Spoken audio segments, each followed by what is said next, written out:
There's one Hall of Famer. Let's say hi to another one, Sheldon Ocker, formerly of the Beacon Journal, and now moved his residence to Cooperstown, so we can look at his plaque more often. Hi, Shelley. Yeah, hi, Les. How you doing?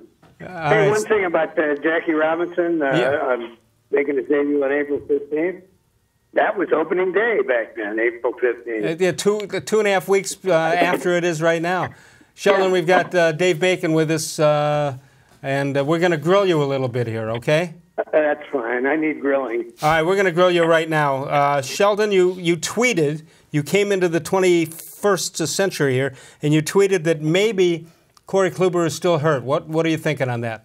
Well, I've been saying that for months because, well, let me do a disclaimer here. Obviously, I'm not a doctor, and I don't have any inside information on this. But usually, when somebody has an injury for the Indians, they're pretty forthcoming, and they tell you exactly what the injury is. In this case, they only said Kluber had a knee injury. And they said the treatment was a gel injection.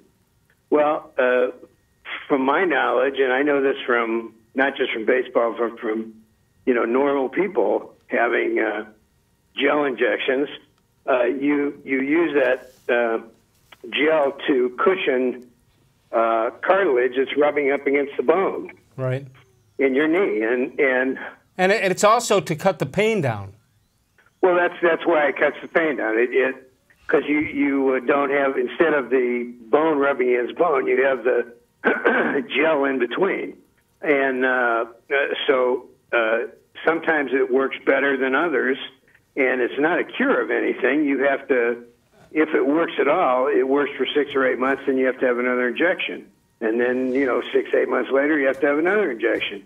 And if that's the reason Kluber's having injections, my supposition is that some days he has good days, some days he has bad days, and that his injury has not been repaired.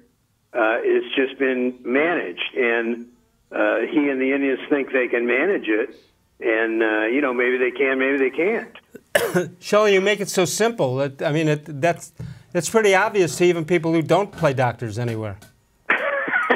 Well, that's why it's simple, because I'm not a doctor. Hey, Sheldon, we saw the numbers when you were talking about Kluber. 10 walks, 19 innings. All of last year, he had 34 walks in 215 innings. Does that kind of play into with what you're thinking as far as? Well, if his knee hurts at times, and I'm assuming sometimes it does, sometimes it doesn't. When it does hurt him, he's going to change his mechanics. Can't help it. Yep. And he changed your mechanics. It's going to throw him off. His command is going to be different. Maybe the break on his slider is going to be different.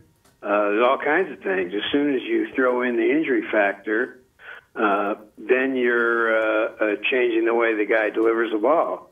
And it's not the injury that makes him walk guys. It's the injury changing his mechanics because his knee hurts at times. We're talking to Sheldon Ocker, former Beacon Journal beat reporter for the Indians, who was inducted into baseball's writers' wing of the Hall of Fame in Cooperstown. It never fails to feel good to hear that, right? I'm guessing, right, Shelley? It doesn't. Well, I don't take compliments well because I haven't had many, so it's hard to get used to that one. All right, let me ask you another question. In all the years of covering the Indians, have you ever seen a sign-off like the Brad Miller situation where he sort of ripped the Indians on the way out the door?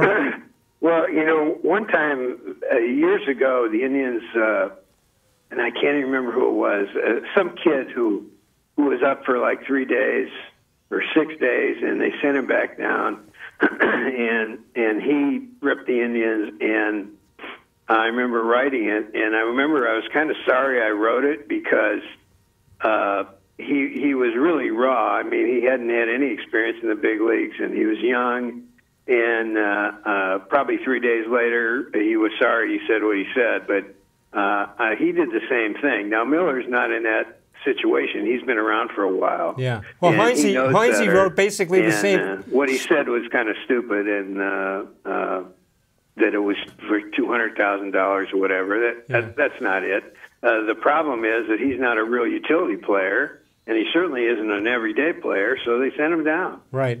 Heinze sort of felt the same way. He didn't want to write it, but again, Miller is a veteran and had to know what the consequences would be. Yeah, it's totally different than the kid that I wrote about, and that I was kind of sorry I did it, but it is what I it guess is. even a kid has to be responsible for what he says. All right, help us out here. The Indians, they brought Gonzalez up a couple of days ago. He's in the lineup. Kipnis will be in the lineup tonight.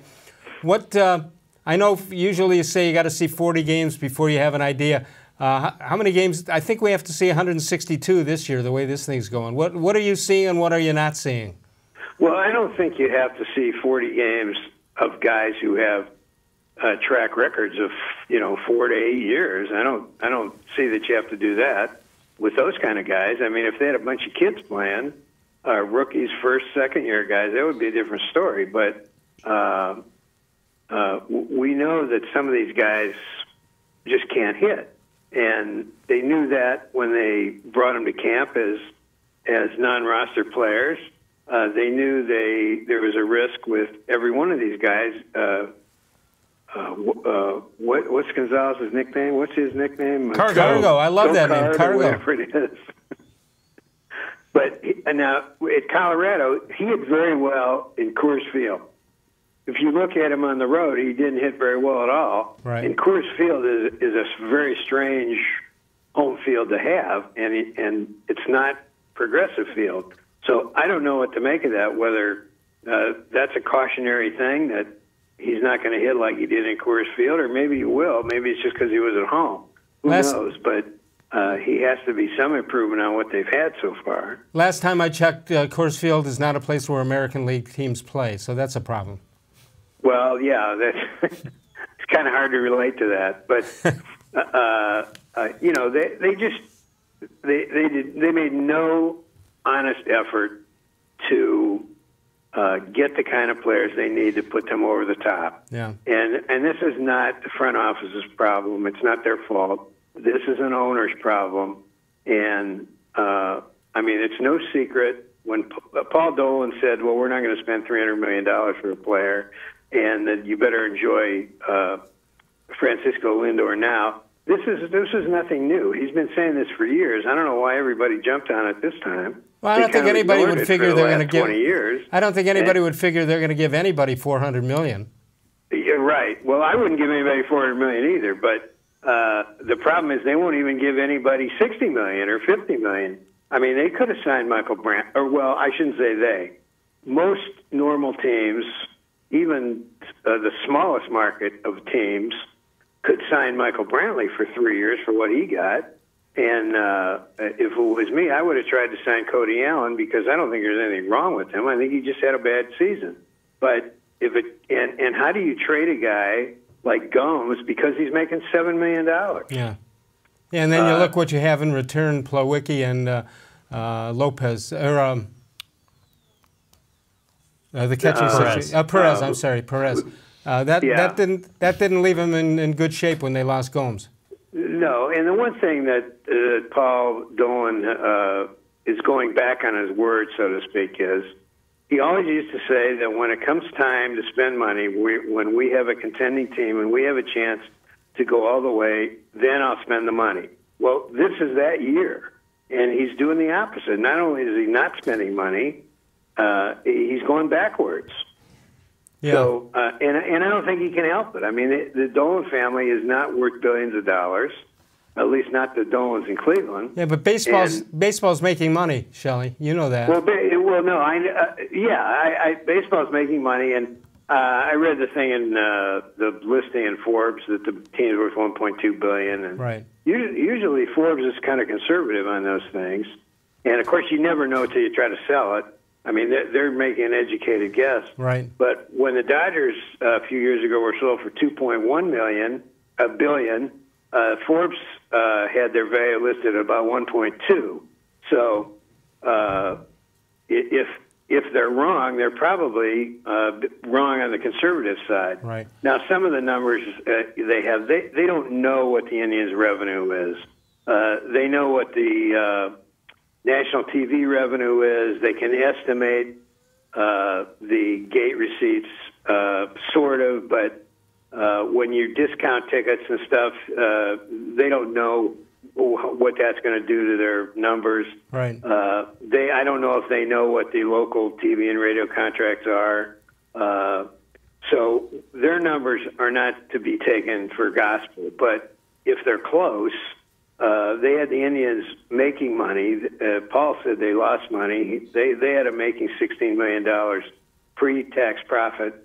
They're also, it was interesting, their value of the team is 25th, but they were 16th in revenue. So that's not bad.